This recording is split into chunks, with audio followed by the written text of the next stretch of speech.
ఈరోజు civil supplies minister గురించి మాట్లాడుతుంటే మా తాజా మాజీ ఒక పనికిమాలిన వ్యక్తి దుర్మార్గం, అసలు ఆ గవర్నమెంటే దుర్మార్గులతో నిండిపోయింది అనుకుంటే దాంట్లో నెంబర్ 1 గా ఉండాలని ప్రతిసారి ప్రయత్నం చేసుకుంటూ ట్రై చేసుకుంటూ వచ్చే వ్యక్తి మీకు అందరికీ తెలిసిన వ్యక్తి, పేరు కూడా తెలవాల్సిన అవసరం లేదు.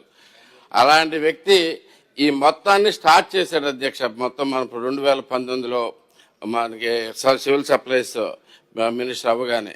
సో అలాంటి వ్యక్తి మీద చాలా ఆరోపణలు ఉన్నాయి, అనేక ఆరోపణలు ఉన్నాయి. దానిలో ప్రధానంగా దగ్గర 500 కోట్లు పైగా అప్పటి జాయింట్ కలెక్టర్ మీద కూడా తో కలిపి పీడిఎస్ బియ్యం మీద 500 కోట్ల పైగా సంపాదించాడు అనేది పేరు చెప్పదలుచుకోలేదన్నా, కావాలని.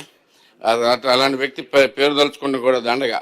కాకపోతే సార్, కరోనా టైంలో సెంట్రల్ గవర్నమెంట్ 5 కేజీలు బియ్యము, రాష్ట్రంలో స్టేట్ గవర్నమెంట్ 5 కేజీలు బియ్యము సప్లై చేస్తానికి పూనుకుంటే ఒక్క గుడివాడలో చూసుకుంటే 40 గుడివాడ టౌన్ వరకే చూసుకుంటే 40,000 కార్డులు ఉన్నాయి అధ్యక్ష.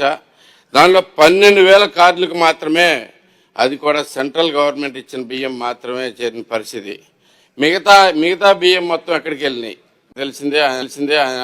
సో ఫైనల్ గా ఆ పాత మంత్రి మీద, మాజీ మీద మీ ఎంక్వైరీ వేసి దీన్ని మొత్తం బయటికి తీయాల్సిందిగా కోరుతా ఉన్నాం అధ్యక్ష. అంతేకాకుండా మా సొంత నియోజకవర్గంలోనే 12,000 మందికి ఇచ్చారంటే రాష్ట్రం మొత్తం మీద మీరు ఒకసారి ఆలోచించాలి అధ్యక్ష.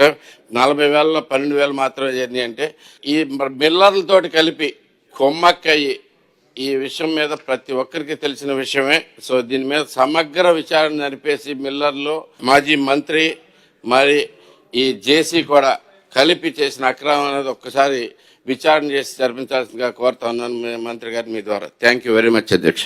చూసారు కదండి, మరి ఈ వీడియో కనుక మీకు నచ్చినట్లయితే ఒక లైక్ కొట్టేసి మీ అభిప్రాయాన్ని కూడా కామెంట్ బాక్స్ లో తెలియజేస్తూ ఇలాంటి ఇంట్రెస్టింగ్ అప్డేట్స్ కోసం మా ఛానల్ ని సబ్స్క్రైబ్ చేసుకోండి.